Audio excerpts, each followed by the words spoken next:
Welcome to another episode of Social PR Secrets. My name is Lisa Beyer, and I'll be your guest. In today's episode, I interview Nick Cicero. In this throwback interview, it was when Snapchat was just getting started for business and brands were just starting to catch on. We talk about everything that has to do with Snapchat for business, how to measure, how to use it for public relations, and some of the do's and don'ts. This episode was originally recorded when I taught my social media class at the University of Florida. Enjoy.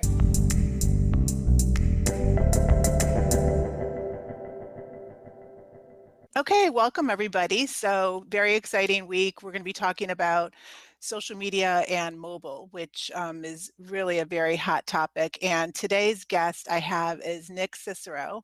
And Nick is most famous right now for what he's doing with Snapchat and Snapchat analytics. And Nick, I'm going to let you say a little bit about yourself and introduce you. So welcome.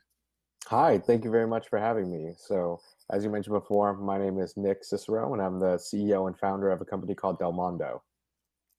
And I highly recommend that you go to Mondo's website and subscribe to Nick's newsletter because he puts out, I'm not sure how often it goes out, once a week or once a month. Right now, we try to do it once a week. Okay, and it's great, very fresh information on what's happening, not just with Snapchat, but within the whole mobile marketing community. So Nick, let's just get started with a few questions. So it seems like 2016, the second it started, this is the year for Snapchat and brands. And what are you seeing and why do you think all of a sudden brands are now waking up to Snapchat? Well, I think that it's really just flat out the place where people are, and there are so many more people that are using Snapchat every single day.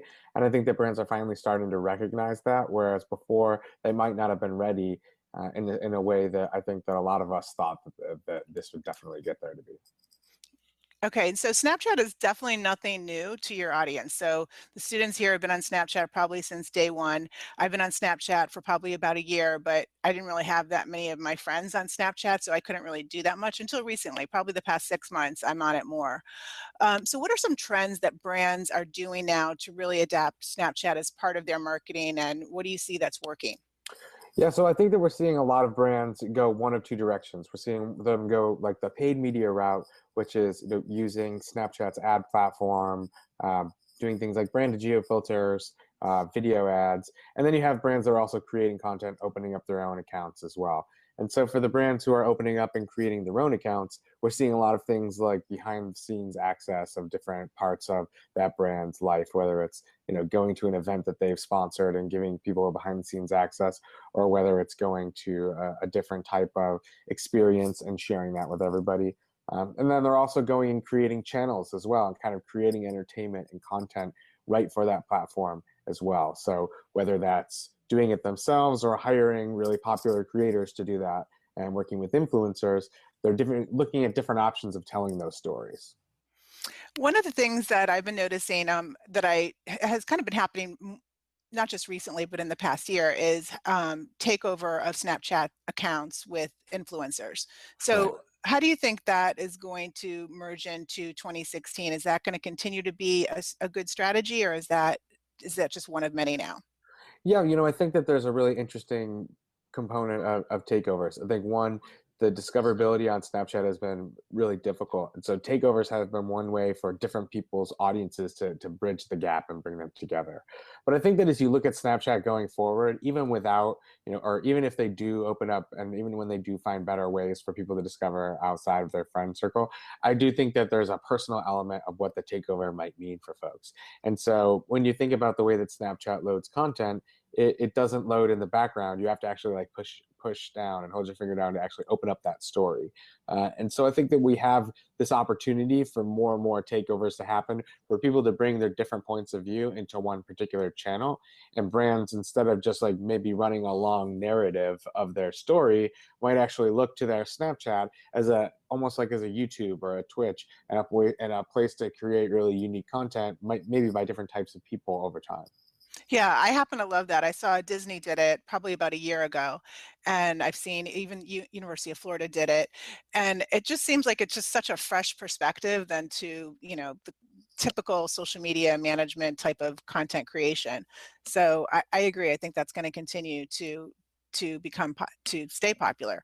So okay, so brands are flocking to Snapchat. What do you think the millennials, the Snapchat users, think of brands coming on to Snapchat? Are they going to accept that? I think that a lot like with every new platform, there's going to be brands that are going to be coming on there, and I think that people have gotten used to it in the past on Facebook and Twitter and Instagram. I think that the interesting thing is the brands who will have success, and the folks that actually are able to build a sustained audience and have content that people will want to actually watch. I think that right now it's still really early. I think that there are a lot more mobile users that actually haven't jumped over to Snapchat yet or haven't tried that out. And so I think that there's still a huge opportunity for the right brands to come in there now and actually make something that's meaningful and use that as part of what they're doing. And so I think that we'll have to see as it matures how that grows. But I do think that more and more brands, as they do go on, hopefully will think about that and realize that they are playing in a space where a lot of people are just sharing a lot of photos with their friends. And so if they're not coming up with something unique and interesting, or you're not putting something out there, you're not going to build a sustained audience. Got it. Okay, so for social media managers that are out there and want to kind of dip their toe into Snapchat, can you give us an easy way to get involved, a medium way, and more of a complicated way? So if somebody what would be easy, medium, and a little bit more on the difficult, complicated? Yeah, so I think that one of the easiest ways is bringing people in and starting to create content from a personal POV. So whether or not you have different employees at your company or different partners or different people within your organization, people bring different point of views when they tell their story through Snapchat. And it is so much of like a personal video platform as much as it is a way to like tell really unique and crazy stories. So I think that you can look at the people within your organization and maybe share that, allow them to different points of view. Brave Ventures, who's our investors at Mondo, we've been working with them and introducing Snapchat and figuring out different ways for them to actually come together and tell their story. And what we've been doing is doing different daily points of view, where you take one topic and you create a piece, and maybe it was an article that they read on Ad Age, and everybody, 4 different employees all give their little point of view about it, and that's their video for the day. And so I think that you can look at different opportunities like that to just bring a few different people into the conversation in a short form. I'm so glad you brought up Brave Ventures, because I added them and I've been following them since you told everybody to. So for our audience, add Brave Ventures on Snapchat. And I love what they're doing. I'm coming from a traditional public relations background that's now transitioned over the past 10 years into social and search.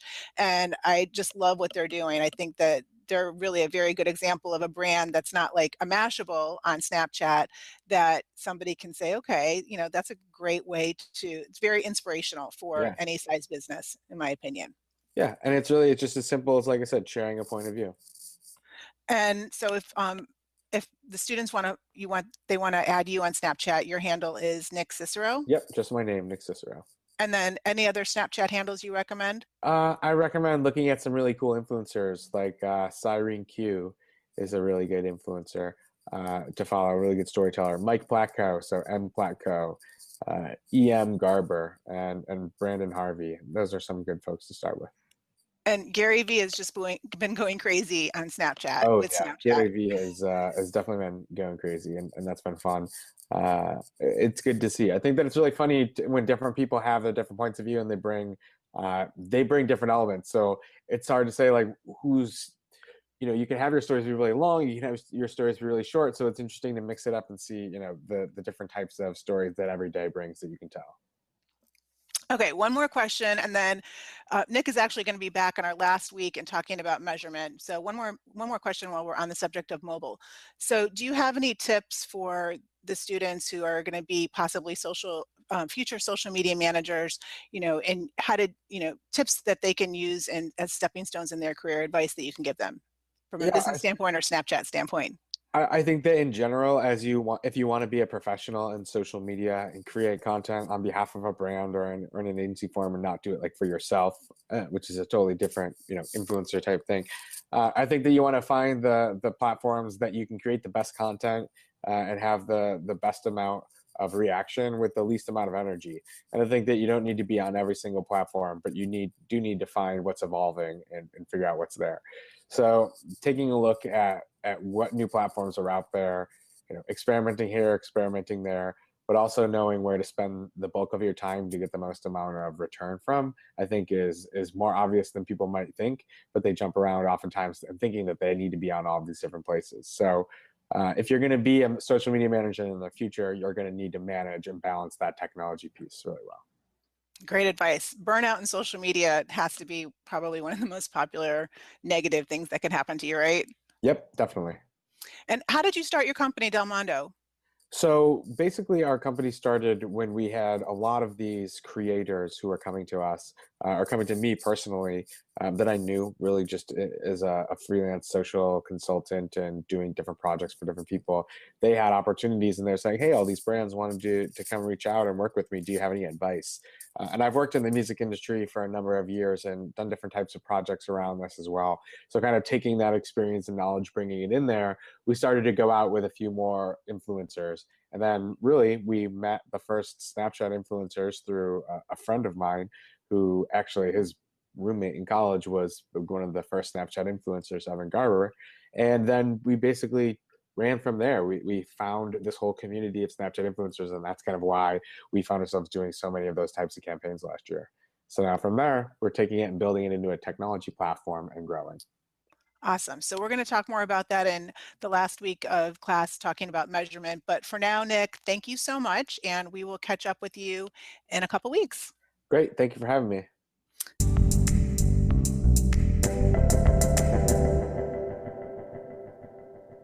Thank you for listening to this episode of Social PR Secrets. If you like what you heard, check out the book on Amazon or follow our blog at socialprsecrets.com. This episode was sponsored by The Buyer Group, a social PR agency striving to keep our balance in the digital world, practicing public relations, social media, and search marketing, while occasionally drinking a glass of wine or two for the best creativity and results. Thank you all for tuning in. If you would like to get a free chapter of Social PR Secrets, go to socialprsecrets.com/free.